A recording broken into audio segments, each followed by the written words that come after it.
Welcome back to the channel. It's Austin here, and if you've never been to the Upswing Report before, we're all about business, fashion, and lifestyle tips for those of us that are on the upswing in life.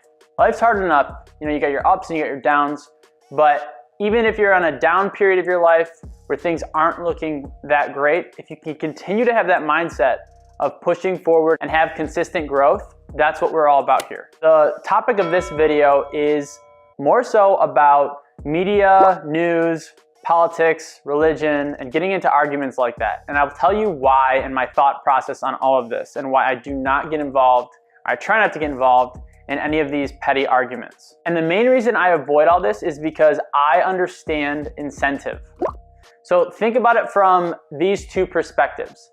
Number one, if you were having a people group that you wanted to rule over and kind of control and make sure that they're doing exactly what you wanted them to do, imagine this. There's two scenarios. One world or one parallel universe has an island full of 100 people.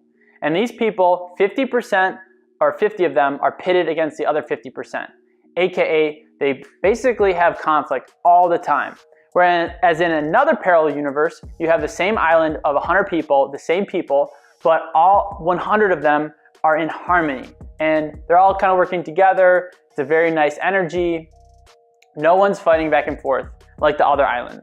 Well, if you were going to control those two different islands, if you had a choice, which island would you want to control? Which one would be easier to control? Now the answer is divide and conquer. So if you have 50% of people pitted against the other 50%, they're going to be going back and forth and be all emotional and riled up and not thinking through things clearly or logically. And so you're going to have an easier time as the ruler to kind of put things over them that they're not even going to be paying attention to because they're going to be fighting in all the ways that are small and petty. And that analogy, in my opinion, explains why there's Republicans, there's Democrats, why there's left and there's right.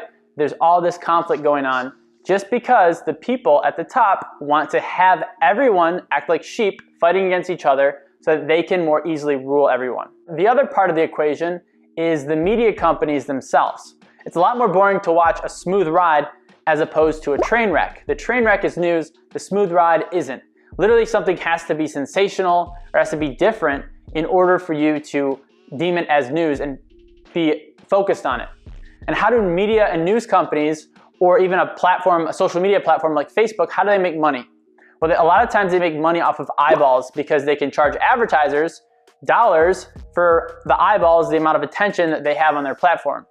So because, going back to the smooth ride thing, anytime that there's any sort of inclining of a train wreck, the media wants to bring that to the forefront. So people can start to talk about it and argue about it, go back and forth, and then that will equate to more dollars, more revenue dollars, more advertising dollars coming through. There's a great book on this called Trust Me, I'm Lying, and it talks all about how the media works. And the problem is, going back to the incentive thing that I mentioned earlier, if you're looking at this whole thing with the incentive of money, they have no incentive not to promote something that's going to be a false train wreck, if you will. In fact, they actually have double incentive to report on false train wrecks.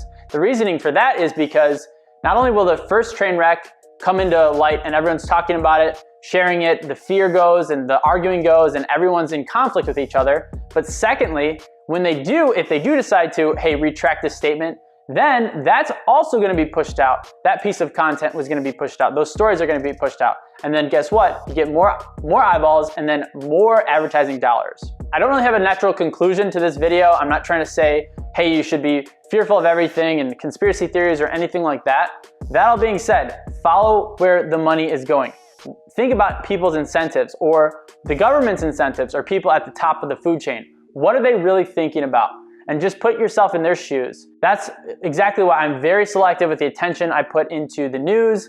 I don't try to bicker on Facebook or any of the social media platforms, or even if somebody's talking about politics, I just nod my head because I'm not a sucker and I don't want to waste my time.